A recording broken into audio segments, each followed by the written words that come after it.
विधान अकेडमी में आपका स्वागत है। इसके पहले की वीडियो में हम लोग 2 चैप्टर कवर कर चुके थे।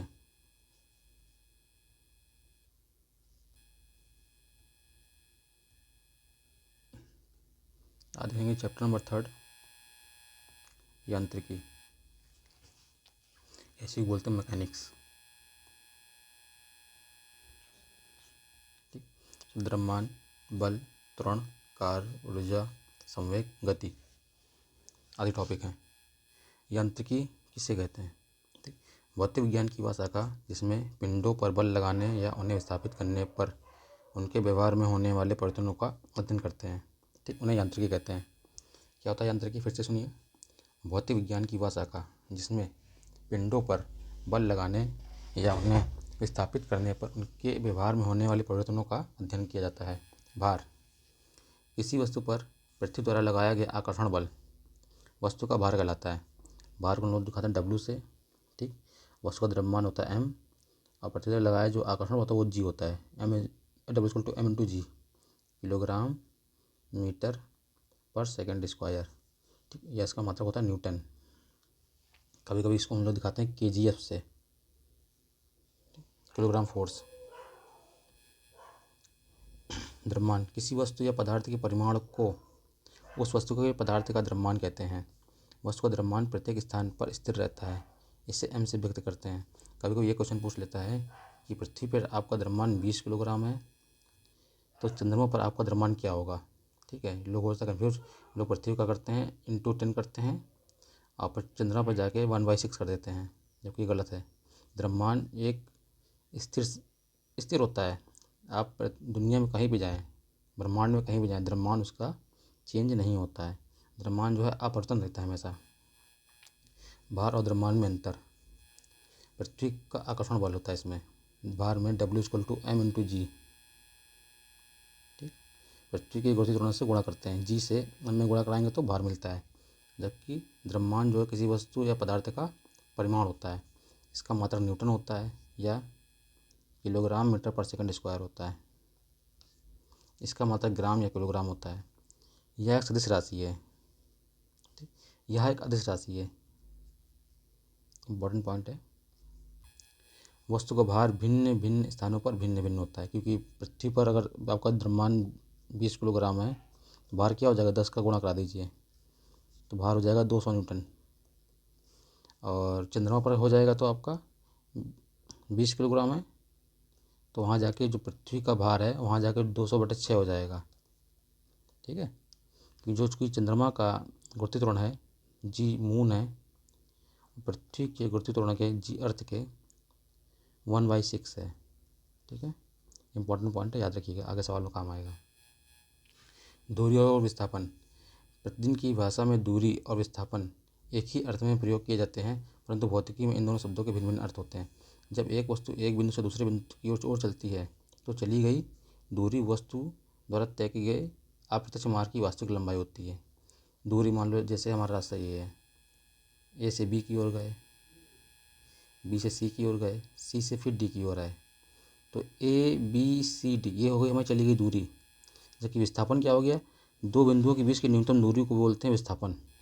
जबकि विस्थापन प्रारंभिक और अंतिम स्थितियों की सीधी रेखा मार्ग या न्यूनतम दूरी को बताता है। इसलिए गतिशील वस्तु द्वारा चली गई दूरी जो भी हो, वस्तु का विस्थापन सदैव वस्तु की प्रारंभिक स्थिति और अंतिम स्थितियों के बीच की सबसे कम दूरी को दिखाता है। ठीक है, याद रखिए, दूरी जो होता है चली गई कुल दूरी होती है, विस्थापन जो दो बिंदुओं के या दो किसी भी स्थानों के बीच की न्यूनतम दूरी होती है। और न्यूनतम दूरी के लिए दोनों स्थानों के बीच की एक सीधी रेखा होनी चाहिए। ठीक है, चलो, चली गई दूरी में केवल परिमाण होता है, जबकि विस्थापन में परिमाण के साथ साथ दिशा भी होती है। ये इंपॉर्टेंट पॉइंट है। दूरी जो हो गई अदिश राशि हो गई, विस्थापन कैसी राशि हो गई? सदिश राशि हो गई। ठीक है, ये देखिए, दूरी एक अदिश राशि है जबकि विस्थापन एक सदिश राशि है। गतिशील वस्तु द्वारा चली गई दूरी शून्य नहीं हो सकती, परंतु वस्तु का अंतिम विस्थापन शून्य हो सकता है। जैसे मान लीजिए हम यहाँ से चले और पूरा एक सर्किल का चक्कर लगाकर फिर यहाँ पर आ गए, ए से चले ए पर आ गए, तो इसका विस्थापन कितना हो गया? इसका विस्थापन शून्य हो गया, लेकिन चली गई दूरी क्या हो जाएगी, चली गई दूरी हो जाएगी 2πr, कि पूरा एक साइकिल का चक्कर मार रहे हैं ना। ऐसे मान लो हम लोग रनिंग कर रहे हैं, एक चक्कर मार के पूरा ए से लेकर फिर पुनः ए तक आए, तो विस्थापन शून्य हो गया, क्योंकि जहाँ पर आए वहीं पर आ गए, जहाँ से में चले थे वहीं पर आ गए, लेकिन दूरी क्या होगी 2πr हो जाएगी। ठीक है, चलिए, एक निश्चित दूरी चलने के बाद वस्तु अंततः अपने प्रारंभिक बिंदु पर वापस आ जाती है, विस्थापन शून्य होगा। ठीक है, उसका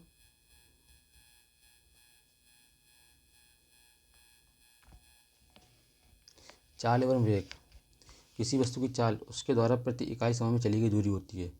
इसे v से दिखाते हैं, v इक्वल टू ऐसे दिखाते हैं, s equal to d/t। d जो है दूरी है, t जो है समय है, इसका मात्रा क्या होगा, मीटर पर सेकंड होगा। लगे हाथ में देख लेते हैं, तो m को दिखाते हैं l से, समय को दिखाते हैं t से।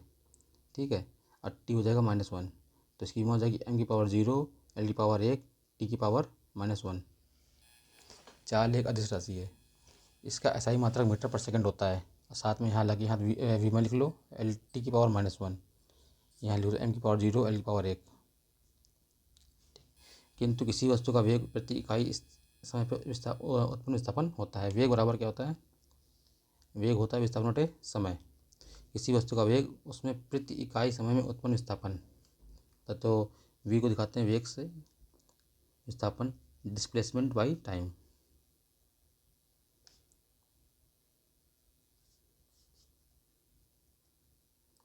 इसका मात्रक क्या हो जाएगा, मीटर पर सेकंड। इसकी विमा क्या हो जाएगी, विमा हो जाएगी m की पावर 0, l की पावर 1, t की पावर -1। चाल एवं वेग में यह अंतर है कि चाल में केवल परिमाण होता है, मतलब चाल कैसी राशि हो गई, चाल हो गई अदिश राशि, और वेग कैसी राशि होगी, वेग होगी सदिश राशि, क्योंकि इसमें परिमाण और दिशा दोनों होती है। ठीक, वेग एक अदिश राशि है। किसी वस्तु के त्वरण को समय के साथ उसके वेग में परिवर्तन की दर को परिभाषित किया जाता है। तो त्वरण क्या होता है, ए इक्वल टू वेग परिवर्तन की दर को त्वरण बोलते हैं। ठीक, तो ए इक्वल टू dv/dt। ठीक है, यहाँ जो dv है ये दिखाता है वेग परिवर्तन, जैसे बोल सकते हैं ए इक्वल टू v2 - v1, अंतिम चाल माइनस प्रारंभिक चाल बटे लगा कुल समय। तो इसका मात्रक हो जाएगा, चाल का मात्रक होता है मीटर पर सेकंड और समय का मात्रक होता है सेकंड। सेकंड चला जाएगा ऊपर, हो जाएगा मीटर पर सेकंड स्क्वायर। m को दिखाते हैं l से, समय को t-2 हो जाएगा, इसकी कीमत हो जाएगी m की पावर 0, l की पावर -1, t की पावर -2। ठीक है,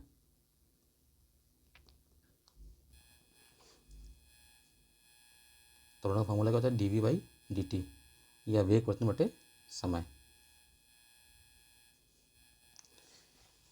त्वरण का SI मात्रक होता है मीटर पर सेकंड स्क्वायर, हम बता चुके पहले ही, और इसकी यहाँ विमा लिख लीजिए, m की पावर 0, l की पावर 1, t की पावर -2। ठीक, ये त्वरण की विमा हो गई। चाल की विमा हमने क्या पढ़ी थी, m की पावर 0, l की पावर 1, t की पावर -1। न्यूटन के गति के नियम। ठीक है,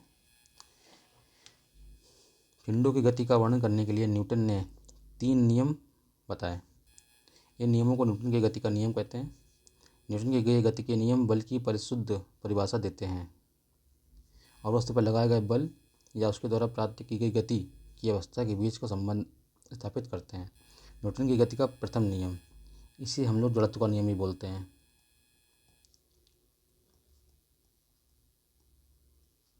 न्यूटन की गति का प्रथम नियम को क्या बोलते हैं, जड़त्व का नियम बोलते हैं। सीधे क्वेश्चन आता है। प्रथम नियम के अनुसार कोई विराम वस्तु विराम अवस्था में ही बनी रहेगी, जब और गतिमान है तो गतिमान में ही बनी रहेगी जब तक कि उस पर कोई वह बल ना लगाया जाए। फिर से पढ़ते हैं।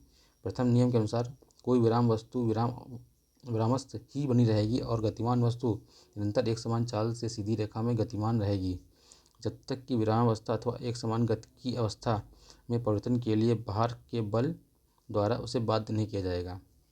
देखिए समझिए, जब कोई वस्तु विराम अवस्था में है या गति अवस्था में है तब तक बनी रहेगी जब तक उस पर कोई वह बल ना लगाया जाए। यही इसका गति का प्रथम नियम है। इसे ही बोलते जड़त्व का नियम। ये जड़त्व का नियम क्या होता है? यदि कोई वस्तु अपनी अवस्था में परिवर्तन का विरोध करता है, ये होता है जड़त्व का नियम। अगर वो गति अवस्था में तो गति अवस्था में ही बनी रहेगी, विराम अवस्था में तो विराम अवस्था भी बनी रहेगी, जब तक उस पर कोई बाह्य बल ना लगाया जाए। उल्लेखनीय है कि किसी वस्तु को भ्रमस्थ रहने की अवस्था यदि गतिमान है तो एक सीधी रेखा में निरंतर गतिमान रहने की प्रवृत्ति जड़त्व कहलाती है। ठीक, जड़त्व की माप क्या होती है? द्रव्यमान। द्रव्यमान क्या है? द्रव्यमान जड़त्व की माप है। ठीक है, आगे दिया है वस्तु में द्रव्यमान किसी वस्तु की जड़त्व की माप है। ठीक, वस्तु में यदि अधिक द्रव्यमान है तो उसका जड़त्व भी क्या होगा? अधिक होगा। अगर हल्की वस्तुओं की अपेक्षा भारी वस्तुओं में अधिक जड़त्व होता है। न्यूटन की गति का द्वितीय नियम। न्यूटन की गति के द्वितीय नियम से हमें बल की परिभाषा मिलती है, F=m×a। न्यूटन के गति का प्रथम नियम से यह होता है कि यह स्पष्ट है कि किसी वस्तु पर बाह्य बल लगाने से उसकी गति में परिवर्तन होता है। गति में परिवर्तन होने का अर्थ है कि वस्तु में त्वरण की उपस्थिति होने से, अतः किसी वस्तु पर बल लगाने से उसमें त्वरण उत्पन्न होता है। ठीक है, तो कह रहा है कि किसी वस्तु पर बल लगाने से त्वरण उत्पन्न होता है कि F=a। बल लगाएंगे क्या होगा? त्वरण उत्पन्न होगा। जब प्रोपोर्शनल टू का चिन्ह हटता है तो एक कांस्टेंट रहता है। कांस्टेंट क्या आ जाएगा? m। तो क्या हो जाएगा? F=m×a। और m का मात्रक होता है किलोग्राम, a का मात्रक होता है मीटर पर सेकंड स्क्वायर, और इसका एक और मात्रक होता है न्यूटन। ठीक, इसकी विमा देख लेते हैं। m किलोग्राम तो m हो जाएगा m, l मीटर जो है l में दिखाते हैं, और सेकंड स्क्वायर तो t⁻², m⁻1 l⁻1 और t⁻²। बल की विमा क्या हो जाएगी? m⁻1 l⁻1 t⁻²। किसी वस्तु पर आरोपित बल F, वस्तु के द्रव्यमान m और वस्तु की बल की दिशा में उत्पन्न त्वरण a के गुणनफल के बराबर होता है। ठीक है, हम बता चुके पहले ही। F=m×a। न्यूटन के गति का द्वितीय नियम, इसे न्यूटन का गति का द्वितीय नियम कहते हैं। न्यूटन के गति के द्वितीय नियम से हमें बल की परिभाषा मिलती है। अगर हम m=1 मान लें और a=1 मान लें तो F क्या हो जाएगा? F हो जाएगा 1 न्यूटन। ठीक, वस्तु का द्रव्यमान 1 किलोग्राम हो गया, त्वरण 1 मीटर पर सेकंड स्क्वायर हो गया, तो लगाया गया बल क्या हो जाएगा? 1 न्यूटन हो जाएगा। 1 न्यूटन वह बल है जो 1 किलोग्राम के द्रव्यमान की वस्तु पर लगाए जाने पर 1 मीटर पर सेकंड का त्वरण उत्पन्न करता है। ठीक, न्यूटन की गति का तृतीय नियम, इसे बोलते हैं क्रिया प्रतिक्रिया का नियम।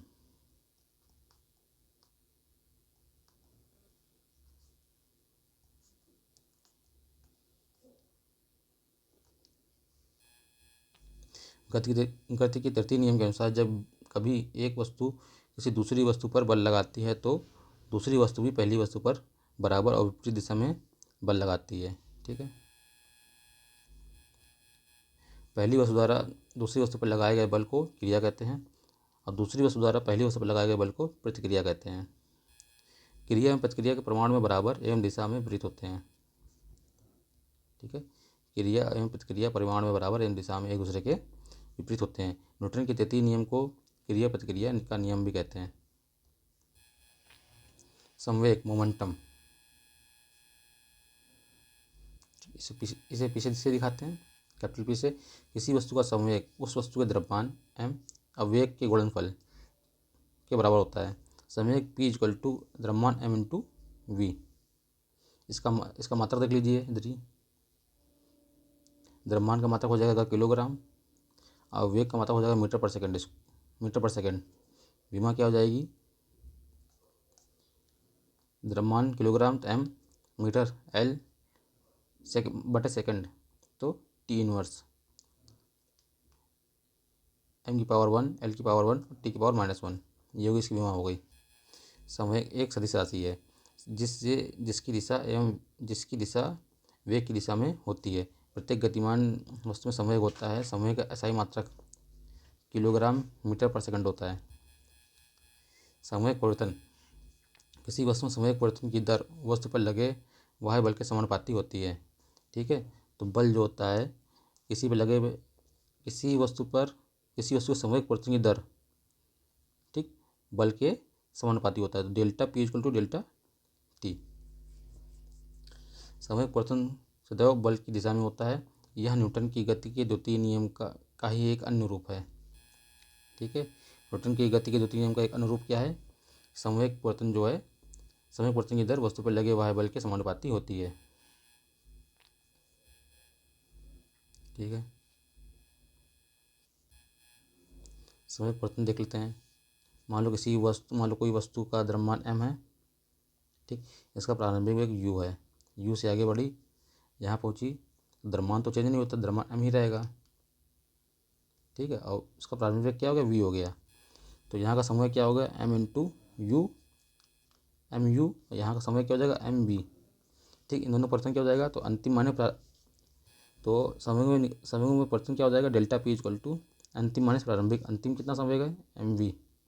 प्रारंभिक कितना है? M U. ठीक है,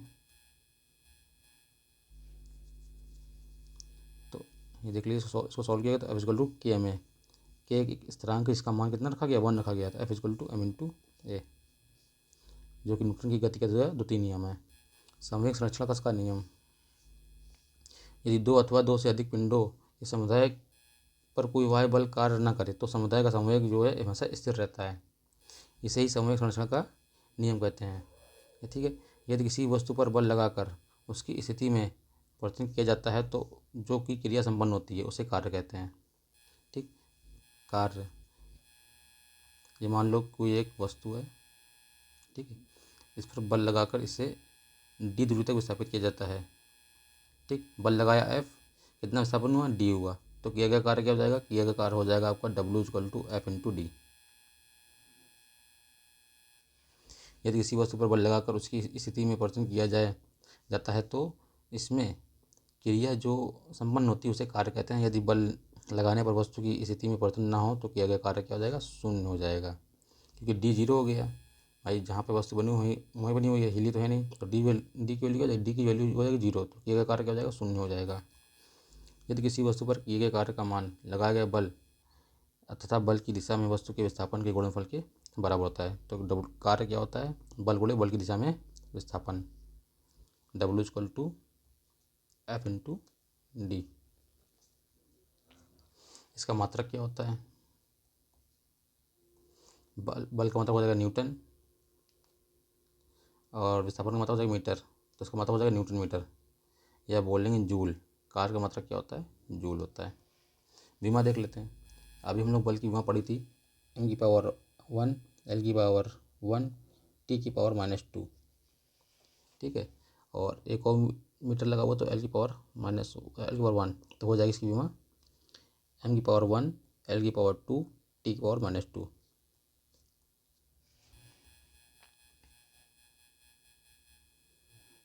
ये देखिए, एक पिंड ये है, इस पर बल ये लग रहा है। ठीक, f, और इसका जो 36 से कितना कोण बन रहा है? थीटा। तो इसका 36 का घटक क्या हो जाएगा? ये f है तो इसका 36 घटक हो जाएगा f cos थीटा,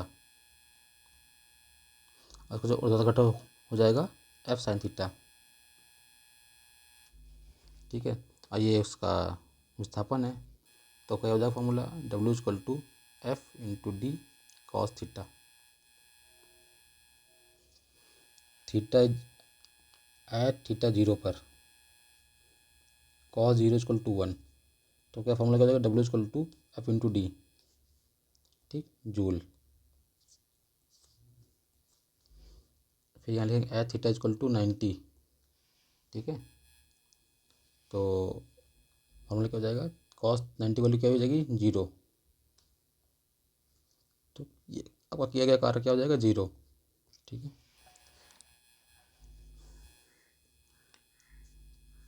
अब देख लीजिए फॉर्मूला क्या होता है? F equal to W equal to F into D. If F equal to 1, D equal to 1, तो किया गया कार्य क्या हो जाएगा? 1 जूल। यदि किसी वस्तु पर एक न्यूटन का बल लगाकर उसे 1 मीटर की दूरी विस्थापित किया करते हैं तो किया गया कार्य क्या हो जाएगा? 1 जूल हो जाएगा। 1 जूल बराबर 1 न्यूटन इंटू 1 मीटर। शक्ति अथवा सामर्थ्य, इसे दिखाते हैं पी से। किसी मशीन अथवा कर्ता के द्वारा कार्य करने की दर को सामर्थ्य कहते हैं। अब पी इक्वल टू क्या होता है, कार्य बटे समय। डब्ल्यू बाई टी, कार्य का मात्रा जूल होता है, समय का मात्रा सेकंड होता है, तो इसका एक और मात्रा हो जाएगा जूल पर सेकंड और वाट।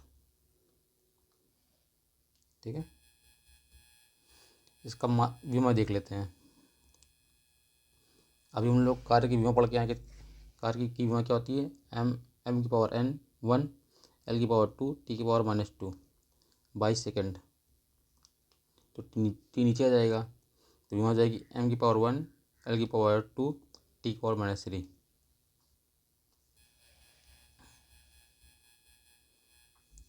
शक्ति बराबर कार्य बटे समय, P equal to W by T. ऐसा ही मात्रा इसका क्या होता है, जूल सेकंड होता है, जूल पर सेकंड, इसे वाट भी कहते हैं। एक हॉर्स पावर, एक अश्व सामर्थ्य बराबर 746 वाट होता है। ऊर्जा, किसी वस्तु के कार्य करने की क्षमता को ऊर्जा कहते हैं।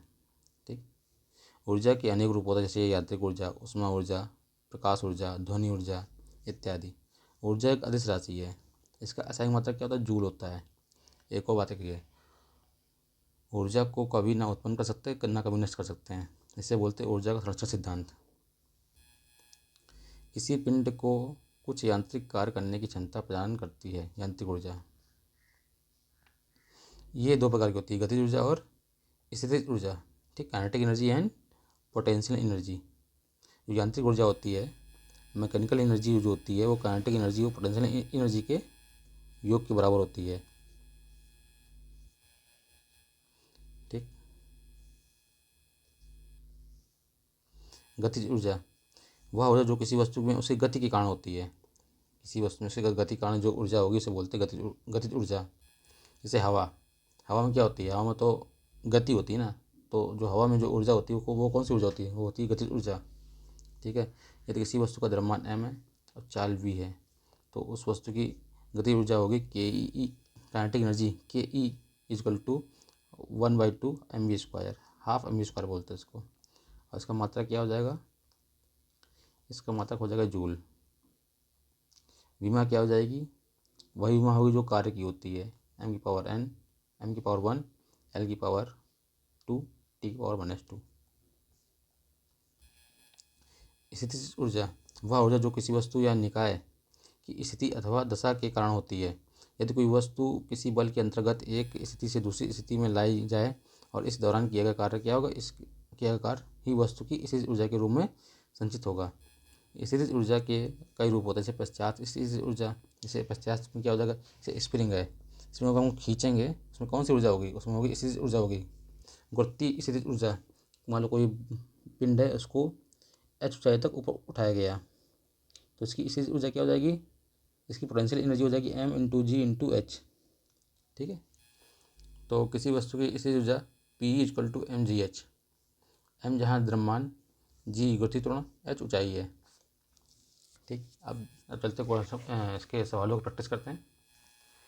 देखिए, न्यूटन की गति का पहला नियम जाना जाता है। पहला क्वेश्चन, गुरुत्वाकर्षण नहीं, गलत है। जड़ता का नियम कहलाता है।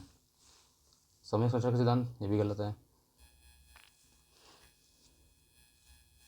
न्यूटन की गति के प्रथम नियम को जड़त्व का नियम कहते हैं। इसके अनुसार जब कोई वस्तु विराम अवस्था तो विराम में रहना चाहती है, जब कोई वस्तु गति अवस्था में तो वो गति अवस्था में रहना चाहती है, मतलब अपनी स्थिति का विरोध करती है। जड़त्व यही होता है कि अपनी स्थिति का विरोध करना।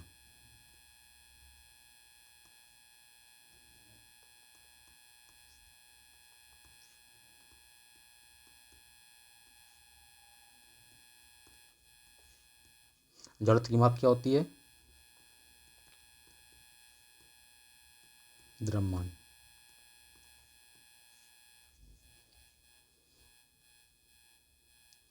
साधारण यंत्र किसी व्यक्ति की सहायता करता है कम काम करने में, कम बल का प्रयोग करके उतनी ही मात्रा में काम करने में, उतनी ही कम मात्रा में काम धीरे धीरे करने में, उतनी ही मात्रा में काम अधिक तेज़ी से करने में। तो साधारण यंत्र होता है जो कम बल का प्रयोग करके उतनी ही मात्रा में काम करना। ठीक है, साधारण यंत्र किसी व्यक्ति द्वारा कम बल का प्रयोग करके उतनी ही मात्रा में काम करने में सहायक होते हैं। एक व्यक्ति संवेदनशील तराजू पे खड़ा है, यदि वह गहरी सांस अंदर लेगा तो तराजू की रीडिंग क्या होगी। ठीक है, यदि एक व्यक्ति संवेदनशील तराजू पे खड़ा है, यदि वह गहरी सांस लेगा तो क्या होगा। अगर गहरी सांस लेगा तो हवा फेफड़ों में जाएगी, जब हवा का कुछ ना कुछ तो दो द्रव्यमान होगा तो क्या हो जाएगा, उसका तराजू की रीडिंग बढ़ेगी। ठीक है, गहरी सांस लेने में तराजू की रीडिंग क्या होगी, बढ़ेगी, अर्थात तराजू द्वारा व्यक्ति का वजन अधिक दर्शाया जाएगा। 1 लीटर वायु 1.225 ग्राम वजनी होती है। ये लो, एक नया चीज़ मिल गया। 1 लीटर वायु जो होती है 1.225 ग्राम वजन होता है 1 लीटर वायु में। 1 लीटर वायु खींचने के पर व्यक्ति का वजन 1.225 ग्राम बढ़ जाएगा। हालांकि व्यक्ति के घनत्व में कमी दर्ज होगी। वॉशिंग मशीन का सिद्धांत है अपकेंद्रण, अपोहन, उत्क्रम प्रसरण, इसको आरओ बोलते हैं। ये तो विसरण, डिफ्यूजन। ठीक है, अपोहन तो होगा नहीं, अपकेंद्रण है। वॉशिंग मशीन का कार्य सिद्धांत क्या है, अपकेंद्रण। तो वह प्रतिक्रिया बल जो परिमाण में अपकेंद्रीय बल के बराबर होता है, परंतु जिसकी दिशा अपकेंद्रीय बल की दिशा के विपरीत होती है, अर्थात केंद्र से बाहर की ओर होती है। ठीक है, उसे बोलते हैं अपकेंद्रण। ठीक है, मान लो ये कोई वस्तु है, इस सेंटर की परिधि घूम रही, तो एक केंद्र की ओर लगने वाले बल को बोलते हैं अपकेंद्र बल, और केंद्र से बाहर की ओर लगने वाले बल को बोलते हैं अपकेंद्र बल।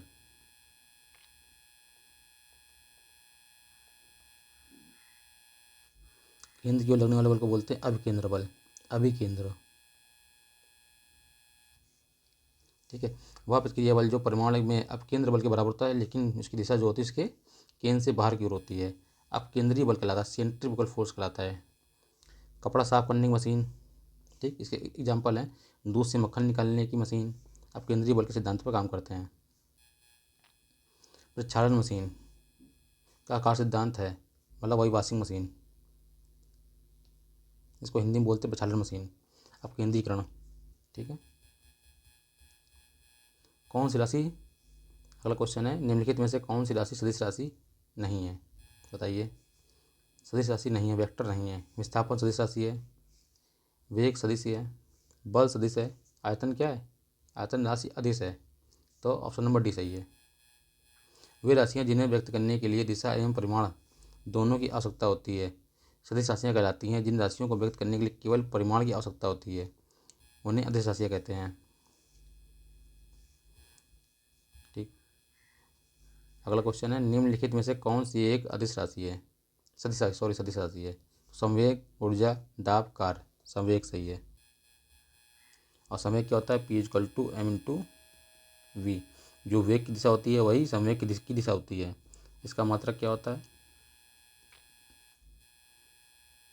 किलोग्राम मीटर पर सेकेंड। विमा क्या होती है, m⁻1, l⁻1, t⁻−1। कौन सी राशि सदिश है, समय, विस्थापन, चाल, दूरी। विस्थापन सदिश राशि है। अगला क्वेश्चन है, पदार्थ का संवेग और वेग के अनुपात में कौन सी भौतिक राशि प्राप्त की जाती है। संवेग और वेग के अनुपात में, संवेग क्या होता है, P=m/v, वेग का अनुपात v, तो v से भी कट जाएगा, क्या बचेगा, द्रव्यमान। बल का गुणनफल है F=m×a, तो बल किसका गुणनफल है, m क्या द्रव्यमान होता है और a क्या त्वरण होता है, तो बी नंबर सही है। अगला क्वेश्चन देखते हैं, क्वेश्चन नंबर 11, यदि किसी घन के आयतन और पृष्ठ के क्षेत्रफल को निरूपित करने वाली संख्या समान है तो उस घन के किनारे की लंबाई की माप क्या है। क्या बोल रहा, घन की आयतन, तो घन का आयतन क्या होता है, मान लो ये आपका घन है,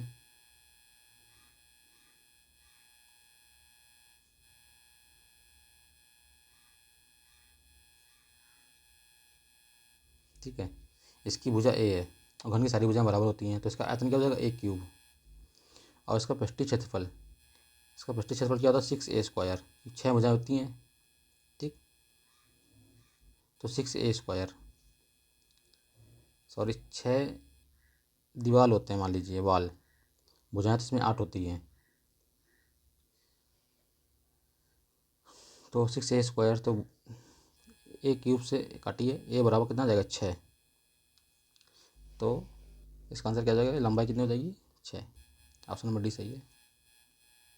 ऊर्जा संरक्षण का आशय है, ऊर्जा संरक्षण का आशय है ऊर्जा का ना सृजन के ऊर्जा का ना सृजन हो सकता है परंतु विनाश हो सकता है। गलत है भाई, ऊर्जा ना तो सृजन हो सकता है ना ही विनाश। ऑप्शन नंबर डी सही है। हवाओं की ऊर्जा होती है भाई, हवाओं में क्या, हवाओं में तो गति होती है, तो हवा में कौन सी ऊर्जा होगी, गतिज ऊर्जा होगी। ऑप्शन नंबर बी सही है। बहती हुई हवा में केवल गतिज ऊर्जा होती है।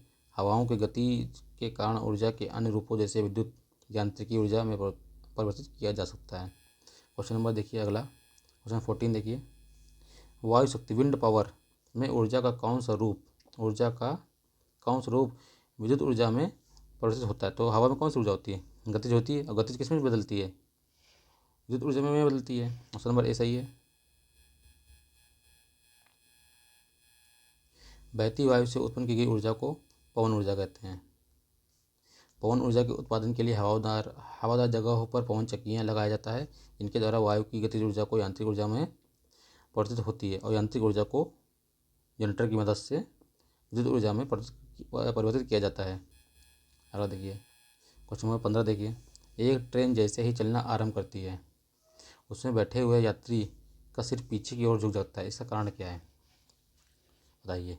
स्थिरता का जड़त्व, गति का जड़त्व, जड़त्वाघूर्ण, द्रव्यमान संरक्षण। भाई ट्रेन जब खड़ी थी तो जड़त्व कौन सा होगा, स्थिर का जगह जड़त्व होगा। ऑप्शन नंबर ए सही है। यात्री ट्रेन के एकक चलने देने से पीछे की ओर गिर जाता है। इसका कारण यह है कि यात्री के शरीर का निचला हिस्सा जो गाड़ी के संपर्क में है, यह हिस्सा गाड़ी के साथ साथ चलने लगता है, परंतु ऊपरी हिस्सा क्या है, स्थिरता की जड़त्व के कारण विराम अवस्था में बना रहता है। फलतः यात्री के शरीर का ऊपरी हिस्सा पीछे की ओर झुक जाता है। क्वेश्चन नंबर 16 देखिए, कथन निष्कर्ष वाला क्वेश्चन है। एक पूर्णतः घर्षणहीन पृष्ठ पर खड़ा एक व्यक्ति सीटी बजाने पर अपने को गति में ला सकता है। ठीक है भाई, कथन सही है। एक पूर्णतः घर्षणहीन पृष्ठ पर खड़ा व्यक्ति सीटी बजाने पर अपने को गति लाएगा, सीटी की विपरीत दिशा में जाएगा। जिस तरफ हवा निकल रही होगी उसके विपरीत दिशा में वो चलेगा। यदि किसी तंत्र पर वह बल क्रियाशील नहीं है और संवेग एच परिवर्तित नहीं हो सकता। सही है भाई। कोई भाव यदि किसी वस्तु संवेग का सिद्धांत क्या करता है, यदि किसी वस्तु पर वायु बल कार्य नहीं कर रहा तो उसका संवेग परिवर्तन क्या है, सिद्धांत संवेग संरक्षण क्या है, उतना ही रहेगा, कोई परिवर्तन नहीं होगा। यदि किसी तंत्र पर वायु बल क्रियाशील नहीं है तो उसका संवेग एच परिवर्तित नहीं हो सकता। सही है, ए और आर दोनों सही है और आर ए सही की व्याख्या करता है। सॉरी, ए और आर दोनों सही है, आर ए की सही स्पष्टीकरण नहीं है। घर्षणहीन पृष्ठ पर कोई भी व्यक्ति नहीं रह सकता क्योंकि किसी भी प्रकार की व्यक्ति के गति के लिए घर्षण की आवश्यकता होती है। हालांकि पूर्णतः घर्षण रहित सतह पर कोई व्यक्ति सीटी बजाकर अपने को गति में ला सकता है। सीटी बजाने के लिए व्यक्ति एक दिशा में हवा छोड़ेगा तो परंतु उसकी विपरीत दिशा में परिणामस्वरूप उसकी विपरीत दिशा में गति करने लगेगा। सही है। सड़क पर चलने की अपेक्षा बर्फ़ पर चलना कठिन है, क्यों। सड़क पर चलता है, सड़क पर होता है घर्षण बल होता है, बर्फ़ पर घर्षण क्या लगभग शून्य होता है। तो बर्फ़ सड़क से सख्त होती है, गलत। सड़क बर्फ़ से सख्त होती है, ये भी गलत। जब हम अपने पैर से धक्का देते हैं तो बर्फ़ कोई प्रतिक्रिया नहीं व्यक्त करती है। ऑप्शन नंबर सी सही है, डी सही है, यह तो शून्य हो जाएगा। सड़क पर चलने पर हमें आसानी इसलिए होती है क्योंकि पृथ्वी पर की सतह खुरदरी होने के कारण घर्षण बल उत्पन्न होता है। उसकी सतह खुरदरी होने के कारण ही हम उस पैर पर टिकाकर पृथ्वी को पीछे ढकेलते हैं और न्यूटन के तृतीय नियम के अनुसार हम आगे बढ़ जाते हैं।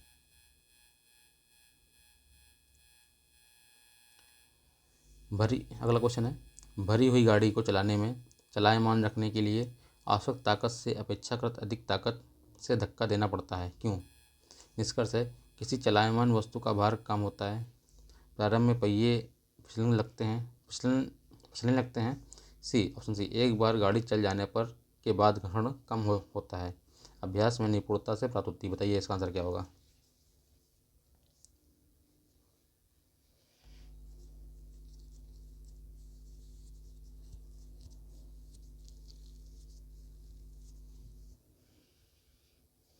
सी नंबर का सही होगा। एक बार गाड़ी चल चल पड़ने के बाद घर्षण क्या होता है, कम होता है। भरी हुई गाड़ी को चलाने में से चलायमान रखने के लिए आवश्यक बल से अपेक्षाकृत अधिक बल लगाना पड़ता है, क्योंकि एक बार गाड़ी चल देने के बाद घर्षण क्या होता है, कम हो जाता है। एक मनुष्य स्थिर नाव से 5 मीटर/सेकंड की चाल से कूदा, ठीक है, और नाव जो है 0.5 मीटर/सेकंड की चाल से खसकी। बताइए कि नाव का द्रव्यमान और मनुष्य के द्रव्यमान का कितना गुना है। माना नाव का द्रव्यमान जो है कैपिटल M है, नाव किस चाल से पीछे खसकी, 0.5, ठीक है। मनुष्य का द्रव्यमान कितना हो जाएगा, मान लीजिए स्मॉल m है, 5 मीटर/सेकंड से कूदा, × 5। कह रहा है कि नाव का द्रव्यमान और मनुष्य के द्रव्यमान का कितना गुना है। नाव का द्रव्यमान मनुष्य के द्रव्यमान का 5 वहाँ चला जाएगा तो कट जाएगा, 10 आ जाएगा, ठीक। जो नाव का द्रव्यमान है मनुष्य के द्रव्यमान का 10 गुना है। ऑप्शन नंबर डी सही है।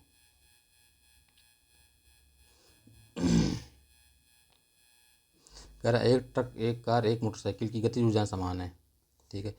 गति ऊर्जाएं समान और अधिक बल लगा जाए तो वो क्रमशः XYZ दूरी पर रुकेंगे। तो XYZ में समझ बताइए। एक ट्रक है भाई, गति ऊर्जा समान है, अब उनके द्रव्यमान हमें वेग से कोई मतलब नहीं, ठीक है, और समान और अधिक बल लगा रहे हैं तो उनकी जो तय की दूरी होती है वो बराबर होगी, X = Y = Z। किन्हीं वस्तुओं की गति ऊर्जा समान है तो उन पर समान और अधिक बल लगाए जाएँ तो समान दूरी पर ही रुकेंगी, ठीक है, अर्थात X = Y = Z होगा। दो समान द्रव्यमान की वस्तुओं की गतिज ऊर्जाएं का अनुपात 4:9 है। समान द्रव्यमान ना, तो m1 = m2 की गतिज ऊर्जा का अनुपात क्या है, K1/K2 = 4/9, ठीक है, बराबर ½ m1 v1² बटे ½ m2 v2²। हाफ m1 और ½ m2 कट गया क्योंकि m1 = m2 है, ठीक है। तो 4/9 = v1/v2², v1/v2²। तो उसको जब आगे सॉल्व करेंगे तो v1/v2 = 2/3। तो क्या हो जाएगा इसका, ऑप्शन बी सही है, 2/3।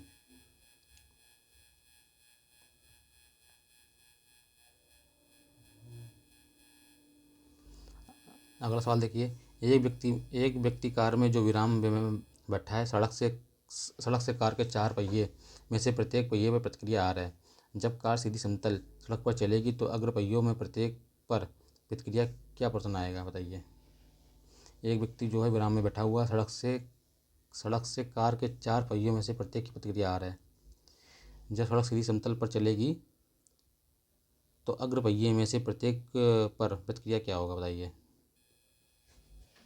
यह R से अधिक होगा, या R से कम होगा, या R के बराबर होगा, या सड़क की पदार्थ पर निर्भर करेगा, या R से कम होगा, ठीक है। किसी वस्तु में गतिक घर्षण अवलंब प्रतिक्रिया घर्षण के समानुपाती होता है, अर्थात स्थैतिक घर्षण से कम होता है, ठीक है। तेल से अंशतः भरा हुआ तेल का टैंकर समतल सड़क पर आगे की ओर एक समान त्वरण से जा रहा है। तेल का मुक्त पृष्ठ क्या होगा, ठीक है, क्षैतिज बना रहेगा। क्षैतिज से इस प्रकार अनत होगा कि पिछले सिरे पर कम गहराई होगी। क्षैतिज से इस प्रकार अनत होगा कि पिछले सिरे पर अधिक गहराई होगी। और नंबर डी परवलयाकार होगा, ठीक है। बोल रहा क्षैतिज बना रहेगा। मान लो कोई ट्रक चल रहा है, ठीक है, और उस पर तेल भरा हुआ है। तेल का जो पृष्ठ है कैसा रहेगा, क्षैतिज रहेगा, ठीक है। फिर बोल रहा है दूसरे में क्षैतिज से इस प्रकार अनंत होगा कि पिछले सिरे पर कम गहराई होगी, मतलब पिछले सिरे पर कम गहराई होगी, मतलब तो ऐसे होगा तेल, ठीक है। क्षैतिज से इस प्रकार अनंत होगा कि पिछले सिरे पर गहराई अधिक होगी, या ऐसे होगा।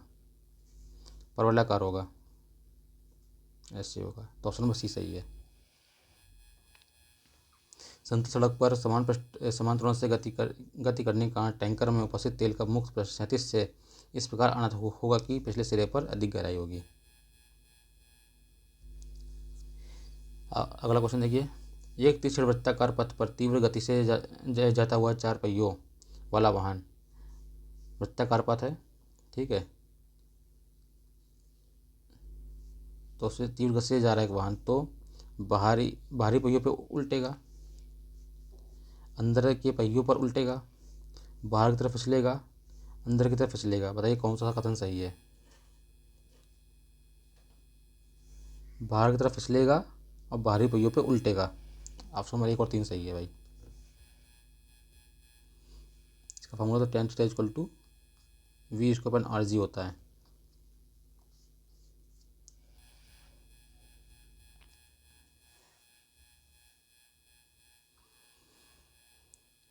अगला क्वेश्चन क्या है, त्वरण ज्ञात करने का सही सूत्र है a=v-u/t, a=v+u+vt, a=v+u/t, a=v+u/2। तो क्या होता है a=v-u/t। वेग परिवर्तन की दर को त्वरण कहते हैं। ऑप्शन नंबर ए सही है।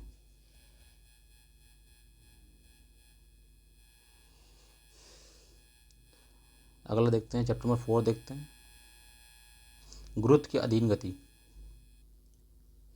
अगला चैप्टर है गुरुत्व की अधीन गति, ठीक है।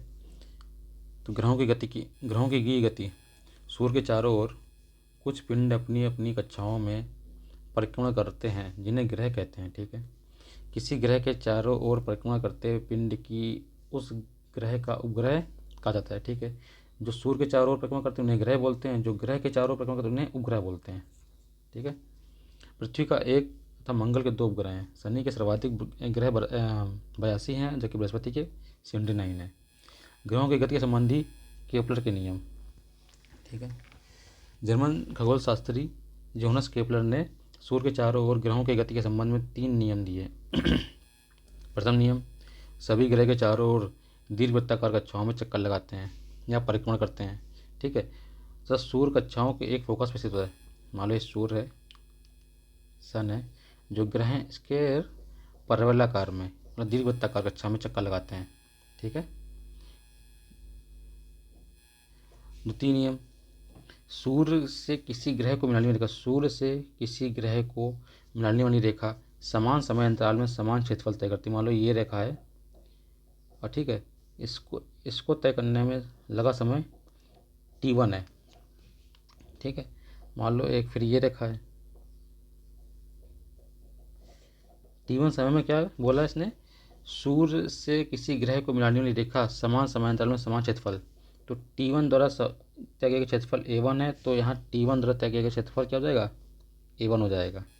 अर्थात delta a upon delta t is equal to constant, मतलब क्षेत्रीय चाल क्या रहेगी, नियत रहेगी। द्वितीय नियम यह स्पष्ट करता है जब ग्रह सूर्य से दूरस्थ होता है तो उसकी चाल न्यूनतम होती है, ठीक। जब वह सूर्य के समीप होगा तो उसकी चाल अधिकतम होगी। क्षेत्रीय चाल का नियम है ये। द्वितीय नियम से हमें कौन सा चाल मिलता है, द्वितीय नियम से क्षेत्रीय चाल।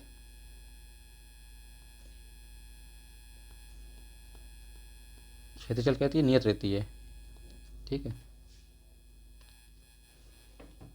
तृतीय नियम, किसी ग्रह का परिक्रमण काल का वर्ग, मान लो परिक्रमण काल t मान लिया, उसका वर्ग a, उसकी दीर्घवृत्ताकार कक्षा के अर्धदीर्घ अक्ष a के तृतीय घात के अनुपात है, तो t की power 2 directly proportional to a की पावर क्यूब।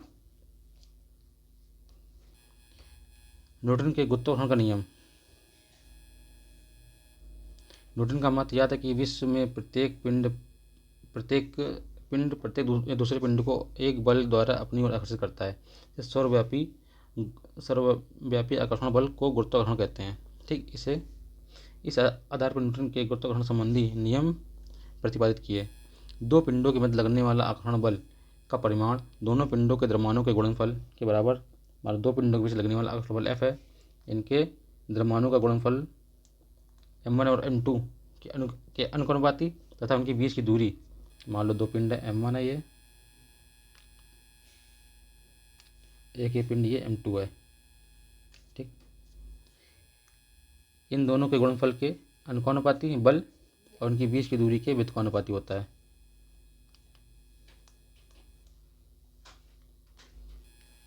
बीच की दूरी r मान ली तो फॉर्मूला क्या हो जाएगा, F equal to F directly proportional to M1 upon M2 R square. F equal to G M1 upon M2 upon R square. ठीक है, G यहाँ पर जो है सार्वत्रिक गुरुत्वाकर्षण स्थिरांक है, जिसे G एक अनुपाती स्थिरांक है, जिसे न्यूटन का गुरुत्वाकर्षण स्थिरांक कहते हैं। यदि बल न्यूटन में हो, दूरी मीटर में हो तथा द्रव्यमान M1 व M2 किलोग्राम में हो तो G का मात्रा क्या हो जाएगा, G का मात्रा हो जाएगा newton metre square upon kilogram square. ठीक है, तो यहाँ से हम लोग सॉल्व कर सकते हैं इसे। तो F बराबर क्या लिखा हुआ है, G M1, तो क्या लिखा हुआ है F बराबर G M1 M2 upon R square. G को यहाँ रखेंगे तो F into R square upon M1 into M2। ठीक है, तो F का मात्रा क्या होता है, न्यूटन होता है, R का मात्रा metre square upon kilogram square.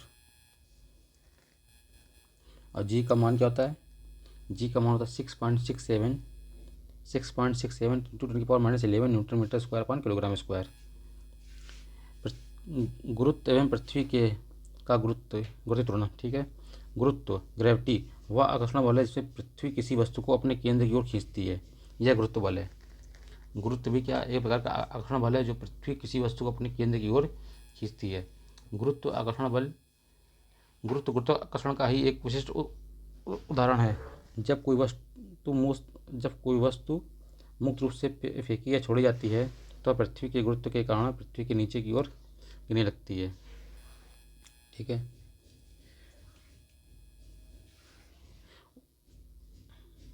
उसकी गति में त्वरण उत्पन्न हो तथा उसके गिरने का वेग बराबर बढ़ता रहता है तथा उसकी गति में त्वरण उत्पन्न हो जाता है। इसी त्वरण को पृथ्वी का गुरुत्व त्वरण कहते हैं। इसे G से दिखाते हैं। ठीक है, तो G तथा J कैपिटल G में संबंध, स्मॉल g तथा कैपिटल G में संबंध। तो F बराबर क्या होता है, F बराबर होता है M इंटू G। अभी हमने पढ़ा था ऊपर, F बराबर क्या होता है, capital G M1 upon M2 upon R square. ठीक है,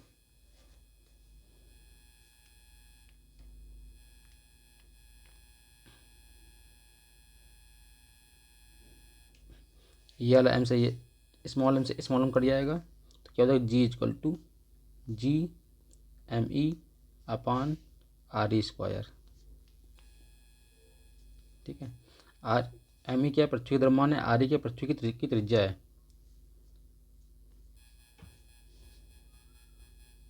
तो G का मान वस्तु के द्रव्यमान पर निर्भर नहीं करता। राइट, यदि वस्तु भिन्न भिन्न द्रव्यमानों की दो वस्तुओं को मुक्त रूप से वायु की अनुपस्थिति में ऊपर से गिराई जाती है तो उनमें समान त्वरण उत्पन्न होगा। ये बात है, G का मान वस्तु के द्रव्यमान पर निर्भर नहीं करता, हालांकि ये पृथ्वी के द्रव्यमान पर निर्भर करता है। ठीक है, जो G क्या है, G नियत रहता है 9.81 मीटर पर सेकंड स्क्वायर। ठीक है, G कैपिटल G ये भी स्थिरांक है, पृथ्वी द्रव्यमान भी स्थिरांक है, पृथ्वी त्रिज्या भी स्थिरांक है, जिसकी वैल्यू आएगी कितनी आएगी, 9.81 मीटर पर सेकंड स्क्वायर आएगी।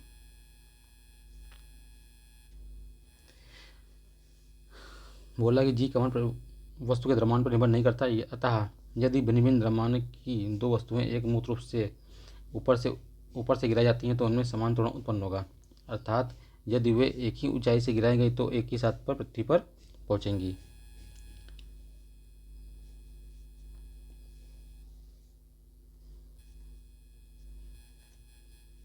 हालांकि वायु की उपस्थिति में उत्प्लावन का प्रभाव एवं श्यानकर्षण के कारण वस्तुओं की त्वरण भिन्न भिन्न हो सकते हैं। इस दशा में भारी वस्तु पृथ्वी पर पहले पहुंचेगी। अगर वस्तु का अगर उत्प्लावन अगर ले तो भारी वस्तु पृथ्वी पर पहले पहुंचेगी। पृथ्वी के गुरुत्व त्वरण G का मान पृथ्वी के तल पर विभिन्न स्थानों पर भिन्न भिन्न होता है। ठीक है, पृथ्वी तल से ऊपर अथवा नीचे जाने पर, ये देखिए पॉइंट बोल रहा था, पृथ्वी के G का मान जो होता है भिन्न भिन्न स्थानों पर भिन्न होता है। मान लो पृथ्वी में कैसी है, थोड़ी चपटी है। ठीक है, चपटी तो G का मान ध्रुवों पर क्या होगा, जी का मान ध्रुवों पर अधिक होगा और विषुवत रेखा पर कम होगा। तो यहाँ देखते हैं, ये देखो लिखा हुआ है जी का मान विषुवत रेखा पर सबसे कम तथा ध्रुवों पर सबसे अधिक होता है। पृथ्वी तल से ऊपर अथवा नीचे जाने पर जी के मान में परिवर्तन होता है। उपग्रह की कच्ची चाल।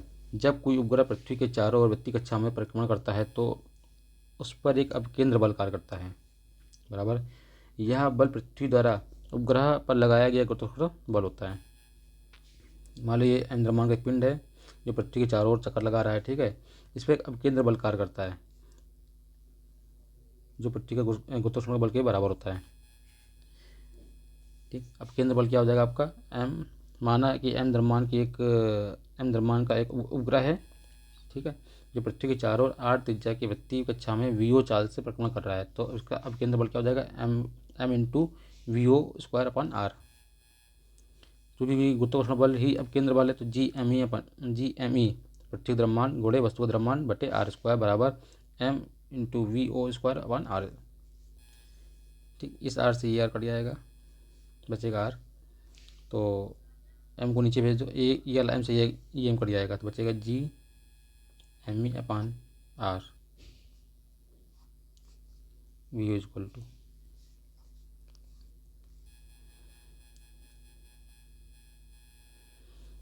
फिर यहाँ से ले लेंगे G M E upon R E square.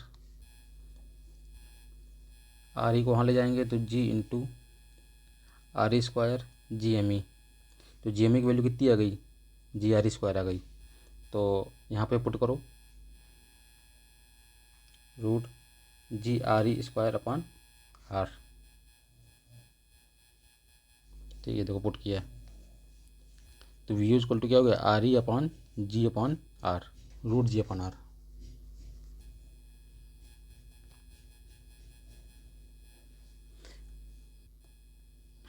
पलायन वेग। समानता यदि हम किसी पिंड पर को ऊपर की ओर फेंकते हैं तो वह पिंड कुछ ऊंचाई पर जाकर पुनः पृथ्वी के गुरुत्वाकर्षण बल के कारण वापस आता है।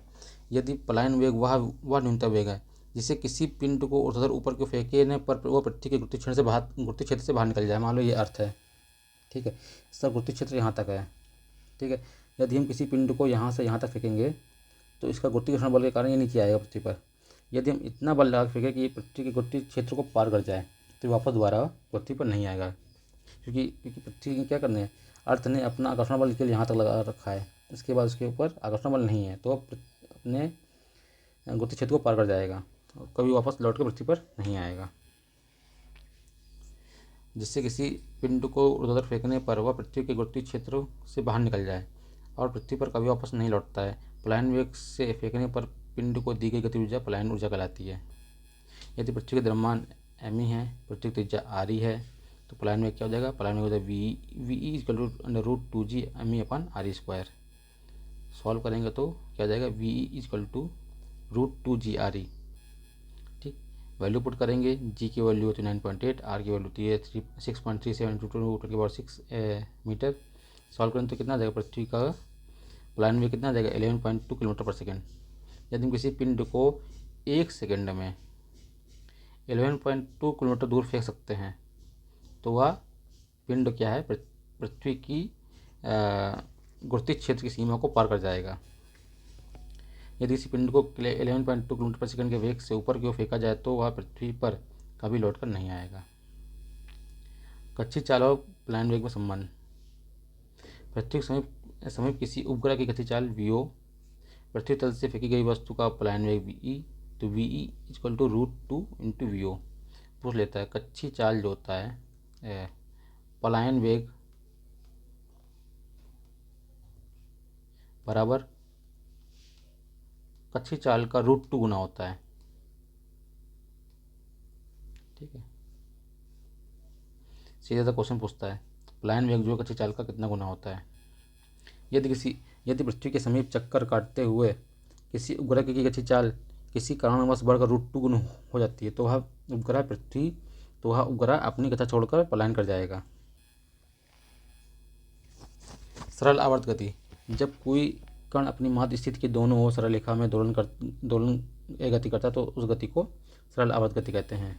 ठीक है, जैसे स्प्रिंग से लटके हुए किसी पिंड का दोलन या किसी सरल लोलक का दोलन आदि सरल आवर्त गति के उदाहरण हैं। मान लो इसे एक ये है, ठीक, ये डोरी है, इस पर पिन लटका दिया है। अब इसको यहाँ से ले जाकर यहाँ तक छोड़ते हैं। ठीक, तो ये अब पॉइंट ए से बी तक आएगा, फिर बी से सी तक जाएगा, फिर सी से बी तक आएगा। ठीक है, यह गति क्या कहलाती है? यह गति कहलाती है आवर्त गति। आवर्त इसका मतलब समझ रहे हो, मतलब बार बार एक ही रास्ते को अपना रहा है, वो एक ही रास्ते पे बार बार जा रहा है, अपनी आवर्त गति। ठीक है, सरल लोलक, सरल लोलक का फॉर्मूला क्या था? टी इक्वल टू आवर्त का फॉर्मूला, मान लो इसकी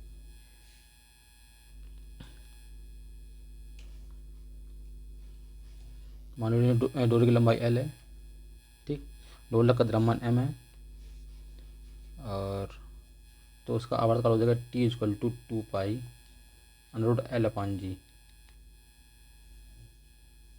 ठीक है, ये लोलक का आवर्तकाल फार्मूला है। लोलक का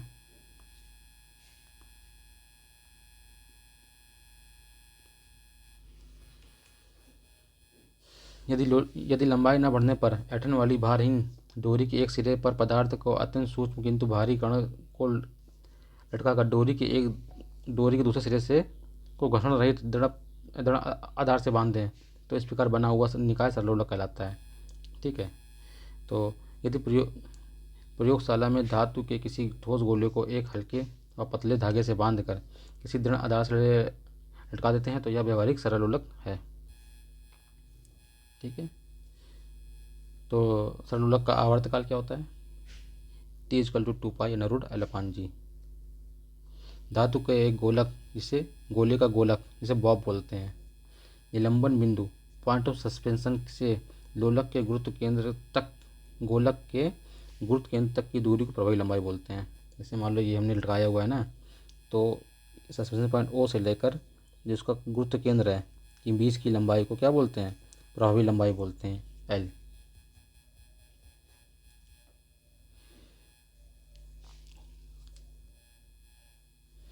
ये पॉइंट देखिए, T equal to 2 pi √L/G। लोलक का आवर्तकाल गोलक के द्रव्यमान पर निर्भर नहीं करता, गोलक के द्रव्यमान पर निर्भर नहीं करता, क्योंकि T equal to 2 pi √L/G। यहाँ पर द्रव्यमान की बात है ही नहीं, द्रव्यमान है ही नहीं है, तो इसलिए यहाँ पर T equal to 2 pi √L/G। लोलक का आवर्तकाल गोलक के द्रव्यमान पर निर्भर नहीं करता है। लोलक का आवर्तकाल टी है, उसकी प्रभावी लंबाई एक के वर्गमूल के अनुपाती होता है। ठीक, एल। यदि लोलक की प्रभावी लंबाई बढ़ाकर 4 गुना कर दे तो उसका आवर्तकाल कितना हो जाएगा? T equal to T directly proportional to √L। यदि लोलक की लंबाई को 4 गुना करेंगे तो आवर्तकाल 2 गुना हो जाएगा। लोलक का आवर्तकाल गुरुत्व त्वरण जी के वर्गमूल के व्युत्क्रमानुपाती होता है, तो T equal to directly proportional to 1/√G। जब किसी लोलक को पहाड़ पर अथवा खान पर ले जाया जाता है तो जी का मान क्या आता है? जी का मान घट जाता है। जब जी का मान घटेगा तो टी की वैल्यू क्या हो? टी की वैल्यू बढ़ जाएगी। जब जी की वैल्यू घटेगी तो टी की वैल्यू क्या होगी? बढ़ेगी। तो इसका आवर्तकाल बढ़ जाता है, अर्थात घड़ी सुस्त हो जाती है। अनंत लंबाई के अगला पॉइंट है, अनंत लंबाई के सरल लोलक का आवर्तकाल 84.6 मिनट होता है। ठीक है, मान लो एक लोलक है जिसका लंबाई अनंत है तो इसका आवर्तकाल कितना हो जाएगा? 84.6 मिनट।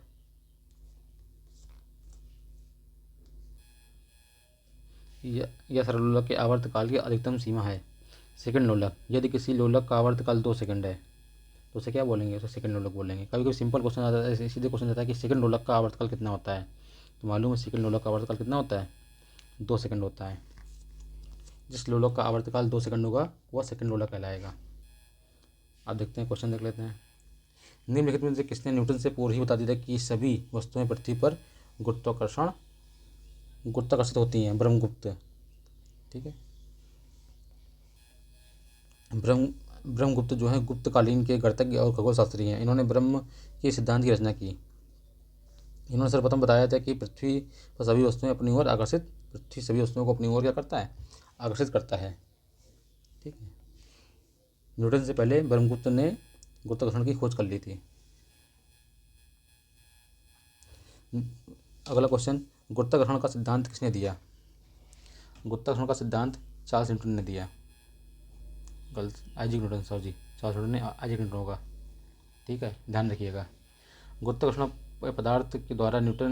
पदार्थों द्वारा एक दूसरे की ओर आकृष्ट होने की प्रवृत्ति है।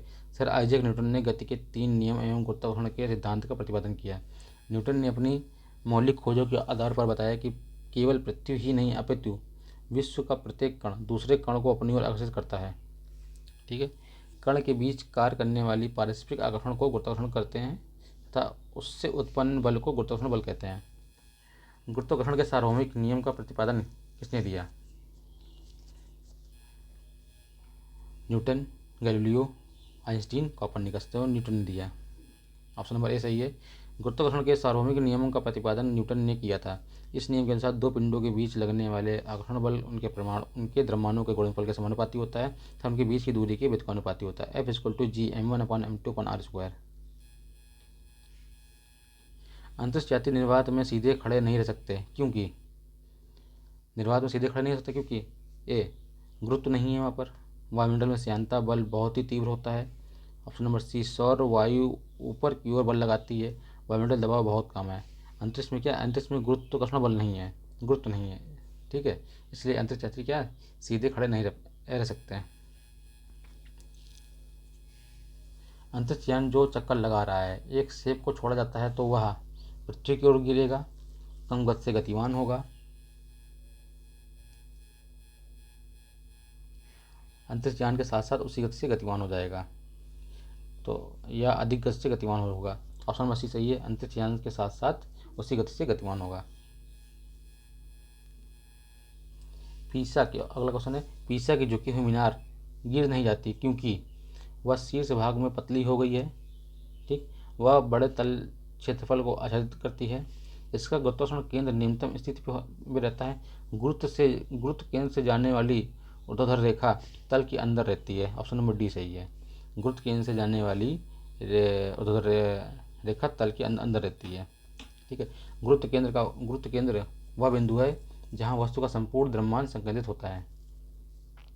ठीक है, जब कोई भी वस्तु तब तक स्थिर रहती है जब तक गुरुत्व केंद्र से जाने वाली ऊर्ध्वाधर रेखा उसके तल से होकर गुजरती है। अभी तक पीसा की मीनार का गुरुत्व केंद्र से होकर जाने वाली ऊर्ध्वाधर रेखा मीनार के तल के अंदर रहती, इसलिए झुकी हुई मीनार अभी तक भी नहीं गिरी। ऐसा माना जाता है कि मीनार के और अधिक झुक जाने से गुरुत्व केंद्र से बाहर हो जाने रेखा मीनार के तल से बाहर हो जाएगी, अर्थात वह गिर पड़ेगी। अनुसंधानकर्ता ने बताया कि 2030 से 2050 तक यह मीनार पूर्ण रूप से गिर जाएगी।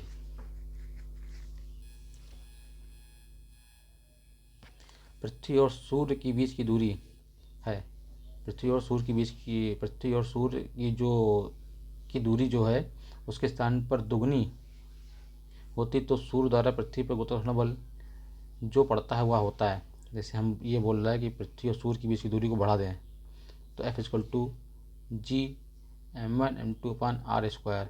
यदि हम दूरी को दुगनी कर देंगे, ठीक, दूरी को अगर दुगनी करेंगे तो गुरुत्वाकर्षण बल क्या होगा, चौथा भाग हो जाएगा। ठीक है, ऑप्शन नंबर सी सही है। माना वर्तमान में पृथ्वी की दूरी r है तो जो बल होता है दूरी के वर्ग के व्युत्क्रमानुपाती होता है। अगर हम दूरी बढ़ाएंगे तो क्या हो जाएगा, दूरी बढ़ाएंगे तो बल घट जाएगा, दूरी बढ़ाने पर क्या होगा, बल घटेगा।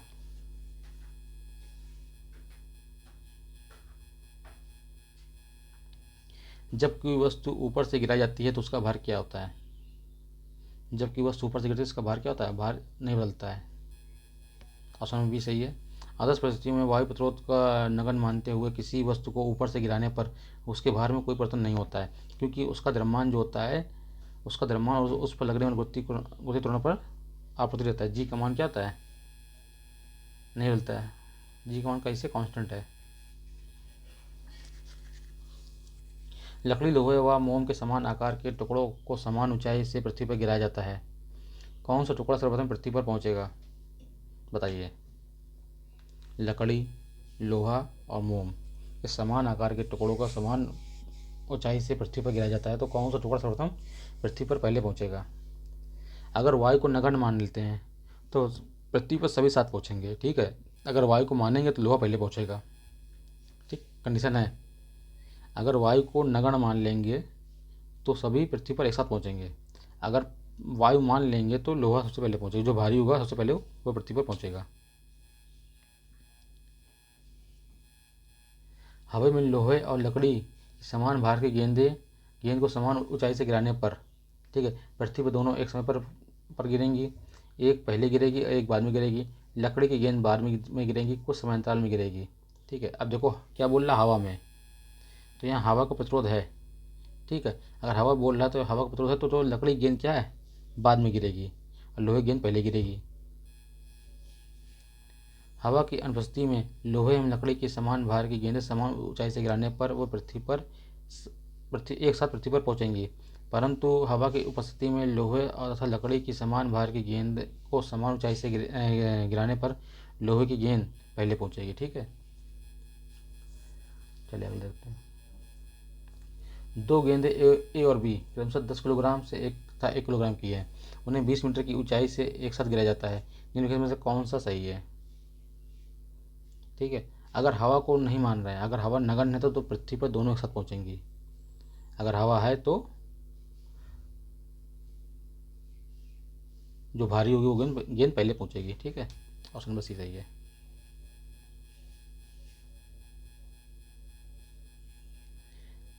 ऑप्शन क्वेश्चन में देखो 12 क्या है, चंद्रमा पर मानव का वजन पृथ्वी की तुलना पर 1/6 रहता है, ठीक है। कारण क्या है, चंद्रमा पर पृथ्वी की तरह गुरुत्वाकर्षण नहीं है। तो इसका हो जाएगा कथन और कारण दोनों सही हैं तब कारण कथन को सही स्पष्ट करता है। कथन और कारण दोनों सही है परंतु कारण कथन को सही स्पष्ट नहीं करता है। कथन सही परंतु कारण गलत है। ऑप्शन सी सही है। गुरुत्वाकर्षण है परंतु 1/, बहुत कम है, इसलिए पृथ्वी के जो चंद्रमा का गुरुत्वाकर्षण बल है वो पृथ्वी के अर्थ के 1/6 है, ठीक। किसी पिंड का भार पृथ्वी तल पर सब जगह समान होता है, ध्रुवों पर सर्वाधिक होता है, विषुवत रेखा पर अधिक होता है, यह मैदानों की अपेक्षा पहाड़ों पर अधिक होता है। देखो यहाँ बताया था हमारी पृथ्वी की थोड़ी चपटी है, ओवल शेप में है, ठीक है। तो ये अपना पोल हो गया, ये नॉर्थ पोल हो गया, ये अपना साउथ पोल हो गया, ये पृथ्वी का केंद्र हो गया, ये होगी अपनी विषुवत रेखा हो गई, ठीक है। अब केंद्र से पोल की बीच दूरी कैसी है, कम है। अब केंद्र से ध्रुव विषुवत रेखा की बीच की दूरी कैसी है, ज़्यादा है। तो दूरी ज़्यादा होगी तो जी का मान कम होगा, यहाँ जी मिनिमम होता है। पृथ्वी की विषुवत रेखा पर जी का मान मिनिमम होता है, कम होता है। अब ध्रुवों पर क्या होता है, जी का मान मैक्सिमम होता है, क्योंकि यहाँ पर दूरी क्या होती है, दूरी कम होती है केंद्र से। तो अपना क्या हो जाएगा, क्या क्वेश्चन था, किसी पिंड का भार ध्रुव पर क्या होगा, ध्रुवों पर सर्वाधिक होगा, क्योंकि ये ध्रुवों पर क्या होता है, ध्रुवों पर जी मैक्स होता है और विषुवत रेखा पर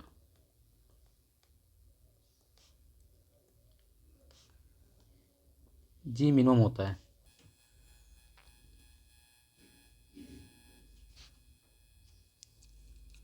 मानव शरीर का भार ध्रुवों पर क्या होता है, ध्रुवों पर अधिकतम होता है, ध्रुवों की सतह पर सब जगह एक समान होता है, विषुवत रेखा पर अधिकतम होता है, मैदानी भागों की अपेक्षा पर्वतों पर अधिक होता है। तभी हम लोग पढ़े थे ध्रुवों पर क्या होता है, मैक्सिमम होता है। अगला क्वेश्चन है, एक पिंड का अधिकतम भार निम्नलिखित में से किस में होता है, मतलब एक पिंड का अधिकतम भार किस में होगा, वायु में होगा, जल में होगा, हाइड्रोजन में होगा कि नाइट्रोजन में होगा। एक पिंड का अधिकतम भार उसमें होगा जो सबसे हल्की गैस होगी। सबसे हल्की गैस कौन सी है बताइए, वायु है, जल है, नाइट्रोजन है, हाइड्रोजन है, हाइड्रोजन है। किसी पिंड का भार सदैव नियत रहता है यदि उसका भार दो चीज़ों पर निर्भर करता है, एक तो गुरुत्व बल, दूसरा पिंड पर लगने वाले उत्क्षेप बल पर। दिए गए विकल्प में हाइड्रोजन सबसे हल्की और विरल माध्यम है, अतः उसके द्वारा लगाया गया उत्क्षेप बल सबसे कम होगा, अतः पिंड का भार सबसे हाइड्रोजन में सर्वाधिक होगा, ठीक है।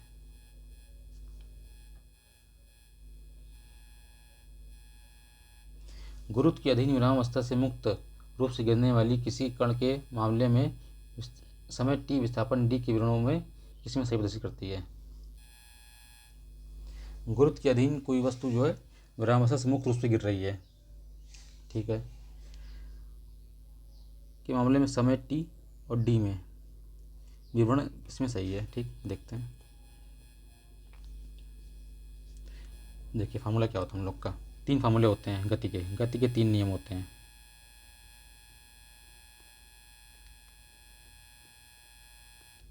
ठीक, पहला होता है v बराबर u प्लस जी टी। ठीक, अगर गति के 3 नियम होते हैं, अगर गुरुत्व के अधीन गति कर रहा है, अगर पिंड जो होता है गुरुत्व के अधीन गति पर v बराबर जी टी, h बराबर U T plus half G T square, अब वी स्क्वायर बराबर यू स्क्वायर प्लस 2gh। ठीक, अपना क्वेश्चन यह था कि गुरुत्व के अधीन विरामावस्था पे मतलब प्रारंभिक वेग क्या हो गया, 0 हो गया, से मुक्त रूप से गिरने वाली किसी कण के मामले में समय t और विस्थापन d का विवरण किसमें सही है। अगर गुरुत्व के अधीन कर रहे गति हो रही है तो इसका प्रारंभिक वेग क्या हो जाएगा, 0 हो जाएगा। तो h बराबर 0 plus half G T square, तो h बराबर हाफ जी टी स्क्वायर। ठीक है, और ऊंचाई को d माना हुआ है, d बराबर half G T square. d का जो t से संबंध है वर्ग में है। अगर हम लोग पढ़ेंगे हाई स्कूल में तो अगर d बराबर हाफ जी टी स्क्वायर होता तो ये कैसे होता है, परवलयाकार होता है। ठीक है, तो ऑप्शन नंबर ए सही है।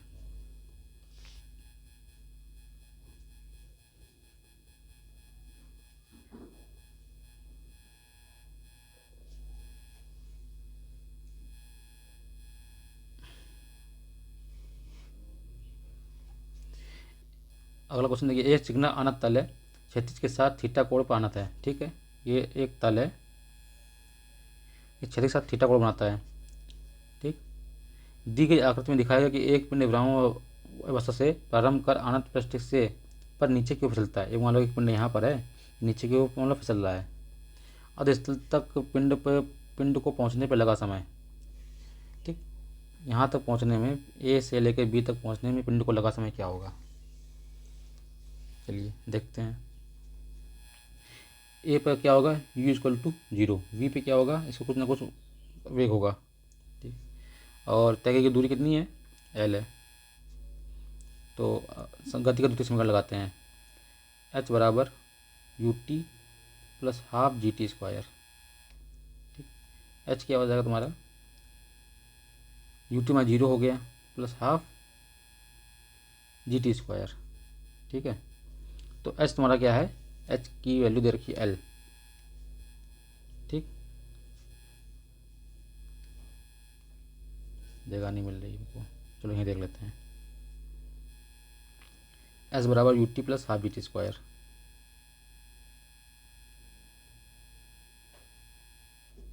ठीक, इसका प्रारंभिक क्या है, 0 है, तो s बराबर 0 plus half G T square. ठीक है, तो s की जगह ले लेते हैं, 0 प्लस हाफ। अब देखिए जी साइन थीटा कैसे आ गया, जी काम कर रहा है अपना ऐसे काम कर रहा है। ठीक, वर्टिकल। ठीक है, ये 90 डिग्री पे है, ये थीटा है। अगर ये थीटा है तो ये तुम्हारा कितना हो जाएगा, 90 माइनस थीटा। ठीक है, तो जी साइन थीटा हो जाएगा अपना।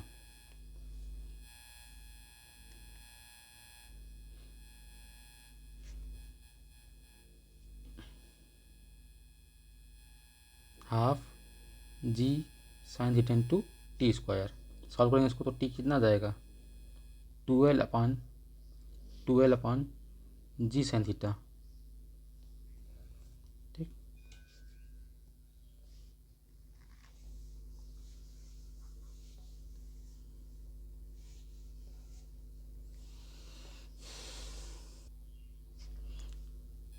ठीक है, तो यहाँ देखिए और साइन थीटा का यहाँ फॉर्मूला लगाएंगे तो क्या हो जाएगा,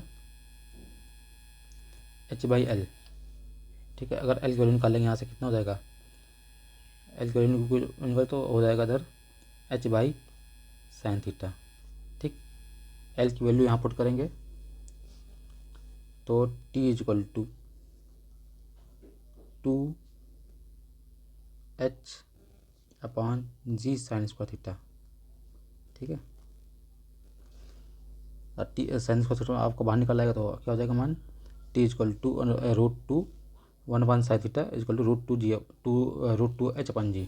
ठीक, इसका आंसर हो जाएगा ये, ऑप्शन नंबर सी सही है।